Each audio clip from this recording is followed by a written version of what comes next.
ओम श्री गणेशाय नमः। जय श्री कृष्णा। आज मैं श्रीमद् भागवत महापुराण के तृतीय स्कंद के चतुर्थ अध्याय के भावार्थों को पढ़ने जा रही हूँ, जिसमें उद्धव जी से विदा होकर विदुर जी का मैत्रेय ऋषि के पास जाना। ओम नमो भगवते वासुदेवाय। उद्धव जी ने कहा, फिर ब्राह्मणों की आज्ञा पाकर यादवों ने भोजन किया और वरुणी मदिरा पी। उससे उसका ज्ञान नष्ट हो गया और वे दुर्वचनों से एक दूसरे के हृदय को चोट पहुंचाने लगे। मदिरा के नशे से उनकी बुद्धि बिगड़ गई और जैसे आपस की रगड़ से बांसों में आग लग जाती है, उसी प्रकार सूर्यास्त होते होते उनमें मारकाट होने लगी। भगवान अपनी माया की उस विचित्र गति को देखकर सरस्वती के जल से आचमन करके एक वृक्ष के नीचे बैठ गए। इससे पहले ही शरणागतों का दुख दूर करने वाले भगवान श्री कृष्ण ने अपने कुल का संहार करने की इच्छा से होने पर मुझसे कह दिया था कि तुम बद्री का आश्रम चले जाओ। विदुर जी, इससे यद्यपि मैं उनका आशय समझ गया था, तो भी स्वामी के चरणों का वियोग न सह सकने के कारण मैं उनके पीछे पीछे प्रभास क्षेत्र में पहुंच गया। वहां मैंने देखा कि जो सबके आश्रय हैं, किंतु जिनका कोई और आश्रय नहीं है, वे प्रियतम प्रभु शोभा धाम श्याम सुंदर सरस्वती के तट पर अकेले ही बैठे हैं। दिव्य विशुद्ध सत्वमय अत्यंत सुंदर श्याम शरीर है, शांति से भरी रत्नारी आंखें हैं। उनकी चार भुजाएं और रेशमी पीतांबर देखकर मैंने उनको दूर से ही पहचान लिया। वे एक पीपल के छोटे से वृक्ष का सहारा लिए बाईं जांघ पर दायां चरण कमल रखे बैठे थे। भोजन पान का त्याग कर देने पर भी वे आनंद से प्रफुल्लित हो रहे थे। इसी समय व्यास जी के प्रिय मित्र परम भगवत सिद्ध मैत्रेय जी लोकों में स्वच्छंद विचरते हुए वहां आ पहुंचे। मैत्रेय मुनि भगवान के अनुरागी भक्त हैं। आनंद और भक्ति भाव से उनकी गर्दन झुक रही थी। उनके सामने ही श्री हरि ने प्रेम एवं मुस्कान युक्त चितवन से मुझे आनंदित करते हुए कहा।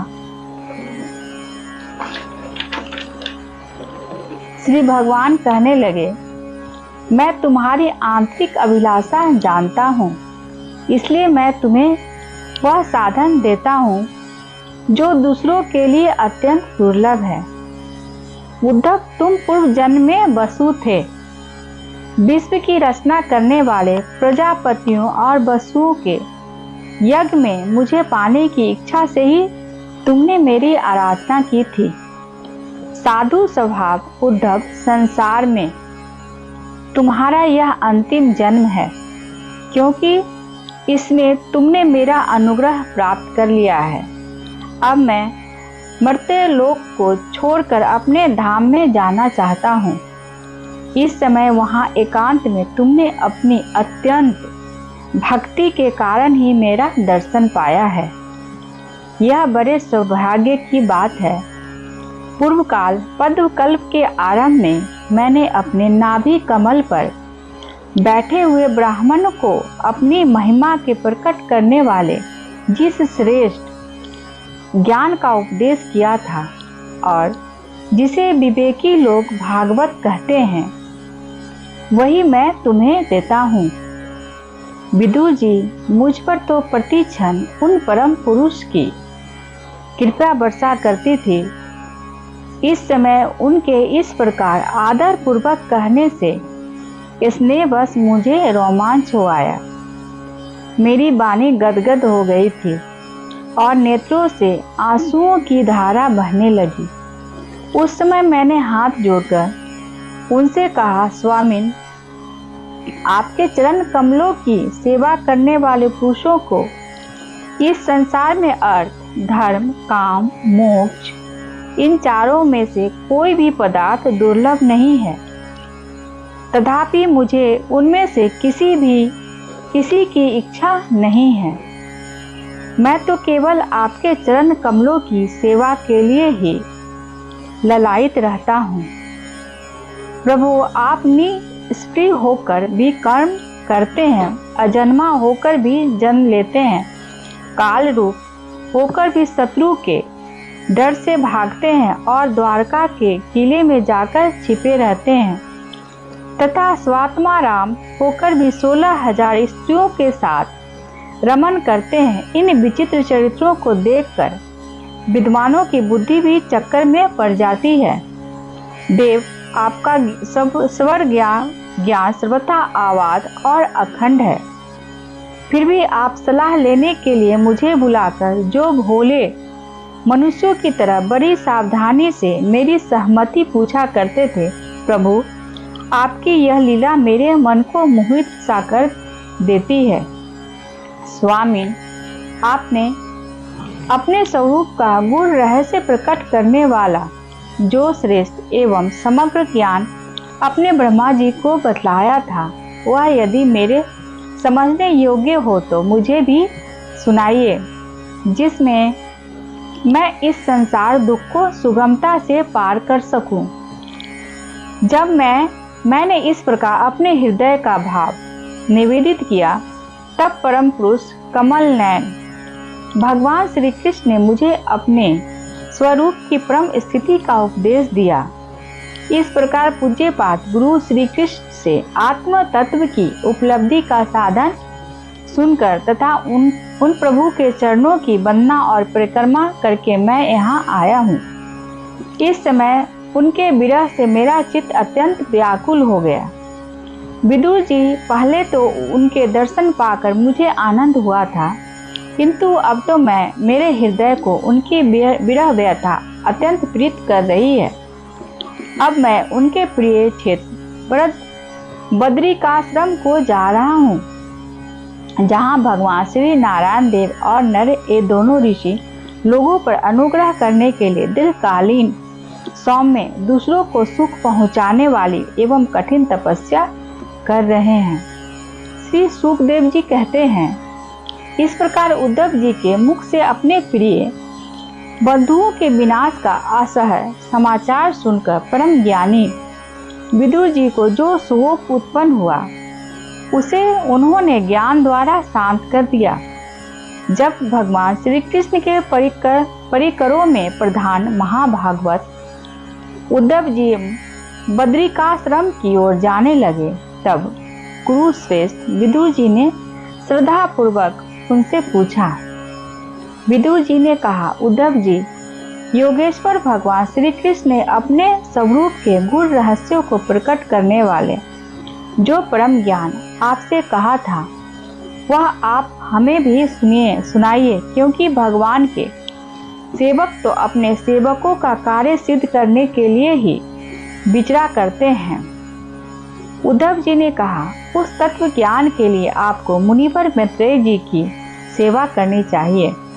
इस मृत्यु लोक को छोड़ते समय मेरे सामने स्वयं भगवान ही आपको उपदेश करने के लिए उन्हें आज्ञा दी थी। श्री सुखदेव जी कहते हैं, इस प्रकार विदुर जी के साथ विश्व मूर्ति भगवान श्री कृष्ण के गुणों की चर्चा होने से उस कथामृत के द्वारा उद्धव जी का वियोग जनित महान तप शांत हो गया। यमुना जी के तीर पर उनकी वह रात्रि एक क्षण के समान बीत गई। फिर प्रातः काल होते ही वे वहां से चल दिए। राजा परीक्षित ने पूछा, राजन, भगवान वृष्णिकुल और भोज वंश के सभी रथी और युद्धपतियों के भी युद्धपति नष्ट हो गए थे। यहाँ तक कि त्रिलोकीनाथ श्री हरि को भी अपना वह रूप छोड़ना पड़ा था। फिर उन सब के मुखिया उद्धव जी ही कैसे बच रहे हैं? श्री सुखदेव जी ने कहा, जिनकी इच्छा कभी व्यर्थ नहीं होती, श्री हरि ने ब्राह्मणियों के शाप रूप काल के बहाने अपने कुल का संहार करते अपने श्री विग्रह को त्यागते समय विचार किया, अब इस लोक से मेरे चले जाने पर स्वयं ही शिरोमणि उद्धव ही मेरे ज्ञान को ग्रहण करने के सच्चे अधिकारी हैं। उद्धव मुझसे अनुमात्र भी कम नहीं हैं, क्योंकि वे आत्मज्ञायी विषयों से कभी विचलित नहीं होते। अतः लोगों को मेरे ज्ञान की शिक्षा देते हुए वे यही रहे वेदों के मूल कारण। जगत गुरु श्री कृष्ण के इस प्रकार आज्ञा देने पर उद्धव जी बद्रिकाश्रम में जाकर समाधि योग द्वारा श्री हरि की आराधना करने लगे। कुरुश्रेष्ठ परीक्षित परमात्मा श्री कृष्ण ने लीलाओं से ही अपना श्री विग्रह प्रकट किया और लीलाओं से ही उसे अंतराधीन भी कर दिया। उनका यह अंतर ध्यान होना भी धीर पुरुषों का उत्साह बढ़ाने वाला तथा दूसरों के पशु तुल्य अधीर पुरुषों के लिए अत्यंत दुष्कर था। परम भागवत उद्धव जी के मुख से उनके प्रशंसनीय कर्म और इस प्रकार अंतर ध्यान होने का समाचार पाकर तथा यह जानकर भी भगवान ने परम धाम जाते हुए मुझे भी स्मरण किया था। विदुर जी उद्धव जी के चले जाने पर प्रेम से विहल होकर रोने लगे।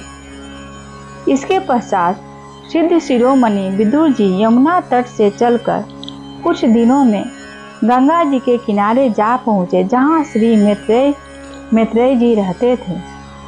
आज मैं श्रीमद्भागवत महापुराण के तृतीय स्कंद के चतुर्थ अध्याय के भावार्थों को पढ़ी हूँ। यदि मेरे से कोई त्रुटि हुई होगी तो मुझे क्षमा करेंगे। जय श्री कृष्ण।